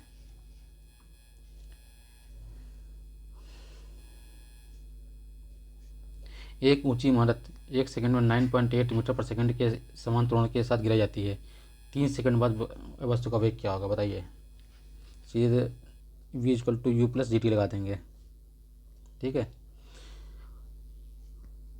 मान लो वस्तु आपका यहाँ से गिराई जा रही है तो प्रारंभिक क्या है इसका प्रारंभिक वेग 0 हो जाएगा। v इजक्वल टू 0 प्लस जी की वैल्यू 9.8 है, टी की वैल्यू 3 है, तो v इजक्वल टू कितना हो जाएगा 3 8 24 हासिल लगा 2 3 27 29.4 मीटर पर सेकेंड। ऑप्शन नंबर सी सही है। और कहते हैं यदि पृथ्वी का द्रव्यमान वही रहे और उसकी त्रिज्या 1% कम कर दें तो पृथ्वी के तल पर जी का मान क्या होगा। पृथ्वी के तल पर जी का मान 2% बढ़ जाएगा। ठीक है, या सीधे इसको याद रखो, यदि पृथ्वी का द्रव्यमान वही रहे और पृथ्वी की त्रिज्या को 1% कम कर दें तो पृथ्वी के तल पर जी का मान 2% बढ़ जाएगा। क्योंकि जी क्या होता है, जो अपना जी होता है G_m/RE²। ठीक है, G_m/RE²। तो आर के व्यक्त को अनुपातिक होगा, आर कम होगा तो जी की वैल्यू क्या होगी, जी की वैल्यू बढ़ेगी। अगर DG/DR करेंगे, जी इक्वल टू 100 करेंगे तो DG इसका अवकलन करेंगे तो क्या हो जाएगा 2DR/R। ठीक है,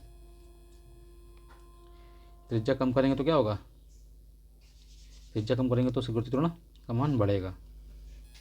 चलिए आगे देखते हैं। विनाशकारी भूकंप के गुरुत्व के कारण त्वरण होगा। विनाशकारी जो भूकंप होगा उसका क्या होगा, त्वरण बढ़ जाएगा। विनाशकारी भूकंप में गुरुत्व के कारण त्वरण का मान 980 सेंटीमीटर पर सेकंड स्क्वायर या से अधिक होगा। वस्तु का द्रव्यमान पृथ्वी के पर 100 किलोग्राम है।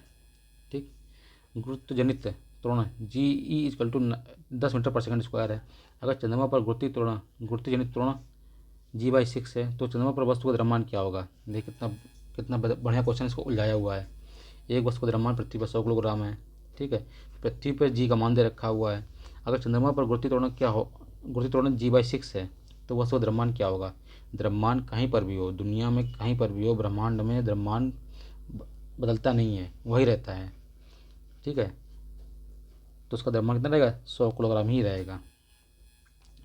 किसी वस्तु का द्रव्यमान गुरुत्व त्वरण में परिवर्तन का प्रभाव नहीं पड़ता है, वह स्थिर रहता है। ठीक है, आगे देखते हैं। भारहीनता होती है। भारहीनता क्या होती है, गुरुत्वाकर्षण की शून्य स्थिति। जब गुरुत्वाकर्षण घटता है, निर्वात की स्थिति और पृथ्वी में से कोई नहीं, तो क्या है, ऑप्शन नंबर ए सही है। गुरुत्वाकर्षण की शून्य स्थिति भारहीनता ही है, जहाँ पर हमें कोई भी गुरुत्वाकर्षण का बल का महसूस ना हो। जैसे अंतरिक्ष में क्या भारहीनता है।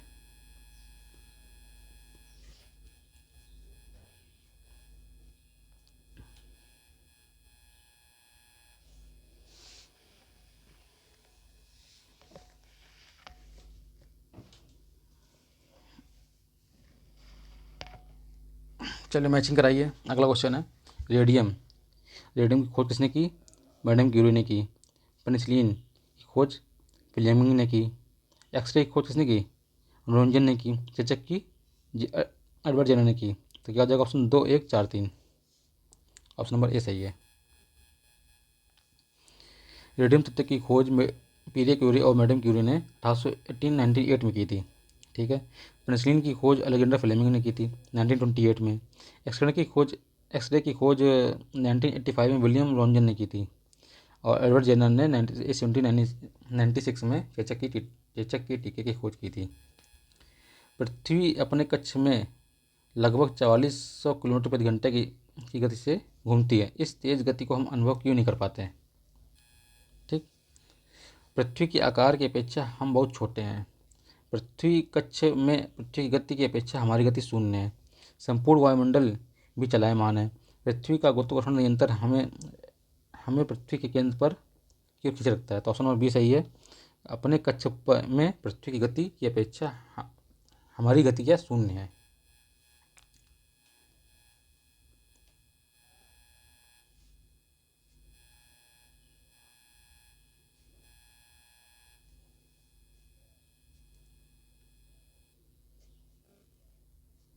यदि पृथ्वी का गुरुत्वाकर्षण बल अचानक लुप्त हो जाता है तो निम्न में से क्या परिमाण हो सकता है, परिणाम हो सकता है। वस्तु का भार शून्य हो जाएगा, द्रव्यमान वही रहेगा। ठीक है, जी की वैल्यू क्या कर रहा है, जी की वैल्यू शून्य कर दे रहा है, तो वस्तु का द्रव्यमान शून्य हो जाएगा, भार परंतु भार वही रहेगा। वस्तु का भार तथा द्रव्यमान दोनों शून्य हो जाएंगे, वस्तु का भार बढ़ जाएगा, तो वस्तु का भार क्या होगा, शून्य हो जाएगा और परंतु द्रव्यमान वही रहेगा। ठीक है, ऑप्शन नंबर ए सही है।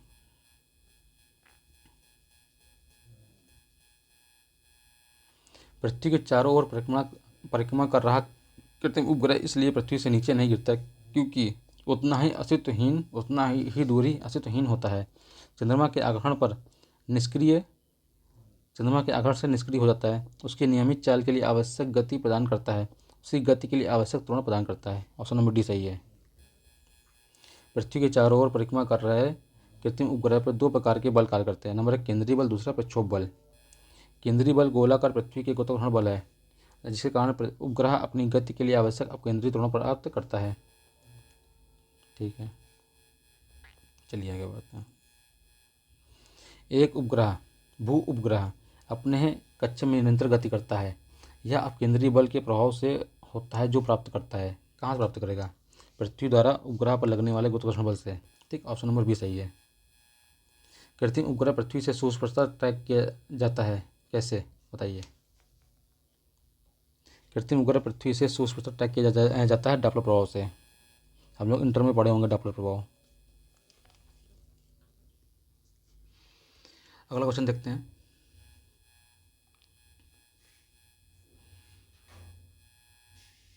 अपने कक्ष में एक उपग्रह पृथ्वी के चक्कर लगाता है और वह ऐसा निम्न में से किस कारण से करता है। अपकेंद्री बल, केंद्राभिमुखी बल, गुरुत्वाकर्षण बल या इसकी कमी, या अन्य बल। इसका ऑप्शन होगा बी नंबर। ठीक है, एक अपकेंद्री बल क्या होता है, केंद्र से बाहर की ओर बल लगता है, और अब केंद्राभिमुखी बल मतलब केंद्र की ओर बल लगता है। तो एक कक्ष में एक उपग्रह पृथ्वी के चक्कर लगाता है, वह ऐसा निम्न में से किस कारण से करता है। ऑप्शन नंबर बी सही है। ठीक है, इसे अपकेंद्र बल भी बोलते हैं। प्रकृति के प्रकृति के ज्ञात बलों को 4 वर्गों में विभाजित किया गया है। ठीक है, जैसा कि गुरुत्व बल, विद्युत चुंबकीय बल, दुर्बल नाभिकीय बल, प्रबल नाभिकीय बल। ठीक, इनमें से कौन सा एक सही नहीं है। गुरुत्व बल चारों में से सबसे प्रबल है। ठीक है, क्या बोला, कौन सा सही नहीं है। विद्युत चुंबकीय सिर्फ विद्युत आवेश वाले कणों पर क्रिया करता है, ये तो सही है भाई। विद्युत चुंबकत्व तो क्या है, सिर्फ विद्युत आवेश वाले कणों पर क्रिया करता है। दुर्बल नाभिकीय बल विघटन नाभिकता का कारण है। ठीक है, ये भी सही है। प्रबल नाभिकीय बल परमाणु के केंद्र में प्रोटॉनों और न्यूट्रॉनों को आधारित है। ऑप्शन नंबर ए गलत है। ठीक है, गुरुत्व बल चारों में से प्रबल है, ये गलत है। 4 आधारभूत बलों में गुरुत्वीय बल सबसे क्षीण बल है, सबसे। ठीक है, जबकि प्रबल नाभिकीय बल या समस्त मूलभूत बलों में से प्रबलतम है। ठीक, इंपॉर्टेंट फैक्ट है, इसको याद रखिएगा। किसी लिफ्ट में बैठे हुए व्यक्ति को अपना भार कब अधिक मालूम पड़ता है। ठीक, जब लिफ्ट तुरंत गति से ऊपर जा रही हो, जब लिफ्ट तुरंत गति से नीचे आ रही हो, समान वेग से ऊपर जा रही हो, समान वेग से नीचे आ रही हो। ऑप्शन नंबर ए, जब लिफ्ट तुरंत गति से ऊपर जा रही हो। ठीक है, तब अपना भार अधिक मालूम पड़ता है। कैसे, मान लो ये लिफ्ट है। ठीक है, इसमें व्यक्ति बैठा हुआ है, इसका भार m है। अगर ये और जी जो है नीचे काम करता है और इसका भार भी नीचे काम करेगा। ठीक है, और लिफ्ट जो है ए त्वरण से ऊपर जा रही है। ठीक, तो इस पर लगने वाला बल क्या हो जाएगा, W equal to mg minus ma। ठीक है, mg माइनस ma बराबर W। तो इसका भार क्या हो जाएगा, mg equal to W plus ma। ठीक है, तो इसका भार क्या होगा, इसका भार वास्तविक भार से अधिक होगा। कितना अधिक होगा, ma अधिक होगा। ये देखिए W equal to mg plus a।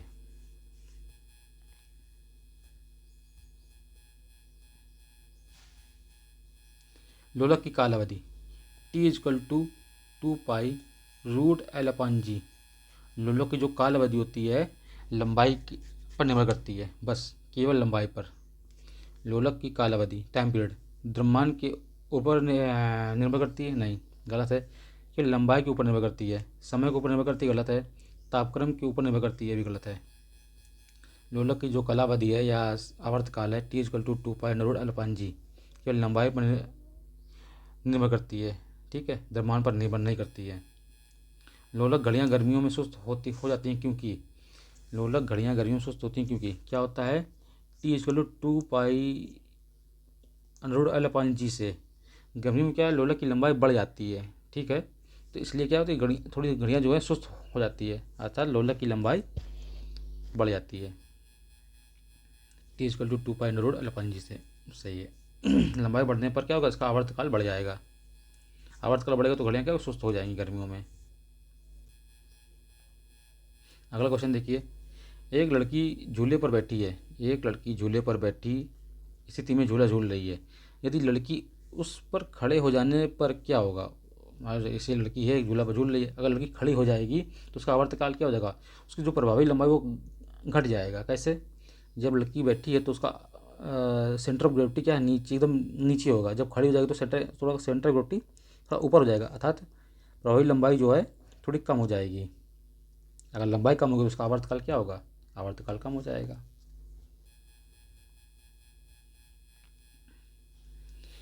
अगला क्वेश्चन है, एक समान लोलक का दोलन चल रहा है, ऐसे में जब गोला मध्यमान स्थान से गुजरता है तो त्वरण शून्य होगा, ठीक। हर आवर्तन में गोलक 2 बार किसी एक निर्दिष्ट वेग को प्राप्त करेगा। दोलन के दौरान जब गोला चरम स्थिति पर पहुंचता है तो उसके गति और त्वरण दोनों शून्य होते हैं। समान दोलक का दोलन आयाम समय के साथ साथ कम होता जाता है, ठीक है। चलिए हम थोड़ा समझते हैं फिगर बना के, ठीक। तो इनमें से कौन कौन सा सही है, ठीक है, हम तो थोड़ा बनाते हैं। चलिए,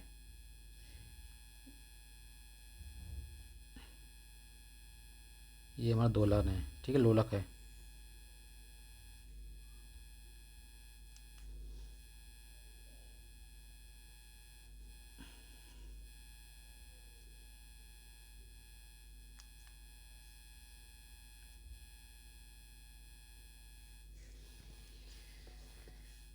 देखिए, जब सरल आवर्त गति अपनी पिंड पे मध्यमान स्थिति में होता है, ठीक, जब मध्यमान पे होगा तो उस पर कोई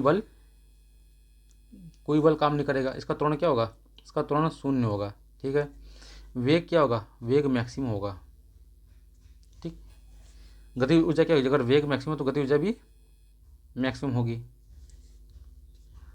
और इसलिए ऊर्जा शून्य होगी, ठीक, मध्यमान स्थिति पे।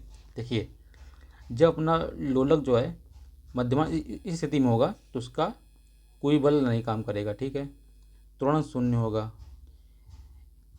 इसका गति मैक्सिमम होगी, गति अगर मैक्स होगी तो उसकी काइनेटिक एनर्जी भी मैक्स होगी और उसकी इसी ऊर्जा क्या होगी, जीरो होगी। अगर काइनेटिक एनर्जी मैक्स है तो इसकी इसी ऊर्जा क्या हो जाएगी, जीरो हो जाएगी। और देखो, पिंड जब चरम स्थिति पर है, ठीक है, जब चरम स्थिति पर इसको यू क्या होगा, स्थिति ऊर्जा मैक्सिमम होगी, ठीक है। गति ऊर्जा शून्य होगी क्योंकि यू वहाँ पर वी क्या जीरो होगा। ए क्या होगा, ए मैक्सिमम होगा, ठीक। प्रत्यानयन बल क्या होगा, उसका अधिकतम होगा। गति ऊर्जा शून्य होगी, इसीलिए ऊर्जा अधिकतम होगी तथा वेग शून्य होगा, ठीक। चलिए फिर से देखते हैं क्वेश्चन क्या है अपना। एक समान दोलक दोलन कर रहा है, ऐसे में उसका मध्यमान स्थान में त्वरण शून्य होगा। बताइए, सही है, मध्यमान स्थान में क्या होगा, त्वरण शून्य होगा। हर आवर्तन में गोलक 2 बार एक निर्दिष्ट वेग को प्राप्त करेगा, सही है। दोलन के दौरान जब गोला चरम स्थिति होता है तो उसका गति और त्वरण दोनों शून्य होते हैं, ये गलत है। गति तो शून्य होती है पर त्वरण शून्य नहीं होता, त्वरण क्या होता है, मैक्सिमम होता है, ठीक। समान दोलक का दोलन आयाम समय के साथ साथ धीरे कम होता है, एक बार वो देख लीजिए, ठीक, यहाँ पर देख लेते हैं। अपन गोलक है, ठीक, ये इसकी चरम स्थिति है। चरम स्थिति मतलब अपना हाईएस्ट पॉइंट पे है। तो क्या होगा, स्थितिज ऊर्जा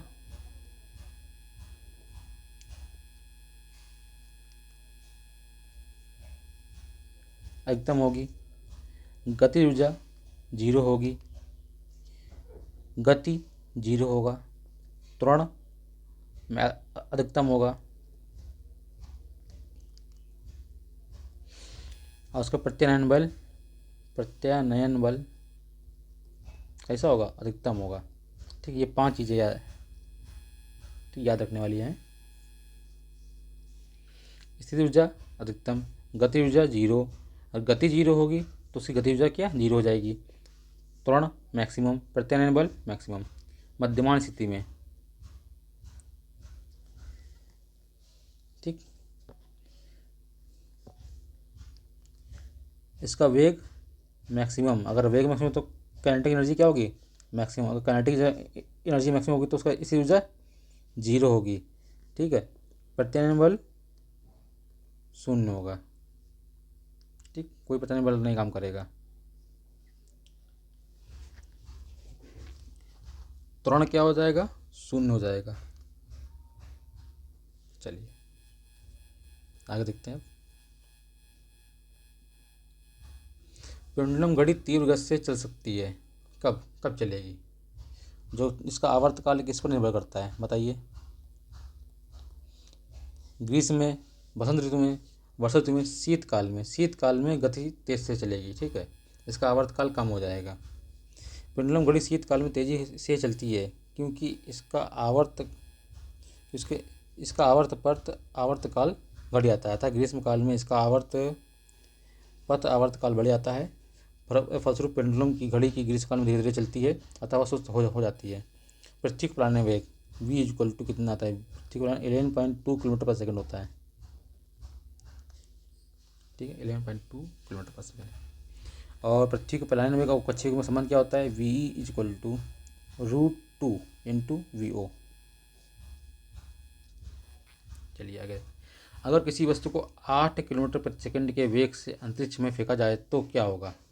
वह वस्तु अंतरिक्ष में चली जाएगी, वह वस्तु वापस पृथ्वी पर आ जाएगी, वह पृथ्वी के चारों ओर कक्षा में परिक्रमा करने लगेगी, वह फट जाएगी। ऑप्शन नंबर ए सही है, क्योंकि पृथ्वी का पलायन वेग कितना है, पृथ्वी का पलायन वेग है 11.2 किलोमीटर पर सेकंड।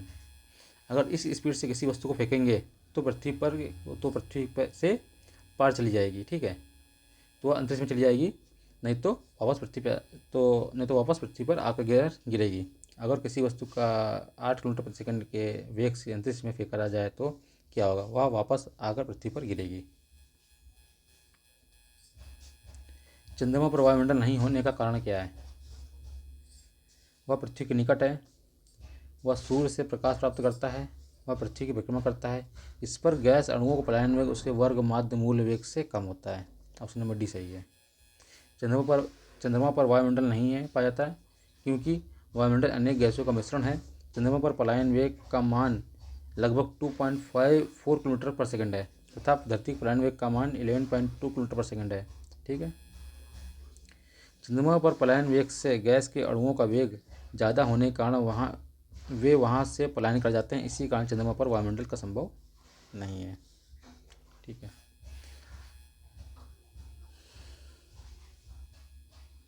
चैप्टर नंबर 5 स्थूल पदार्थों के गुण, इसे कल देखते हैं। ठीक है, चलिए।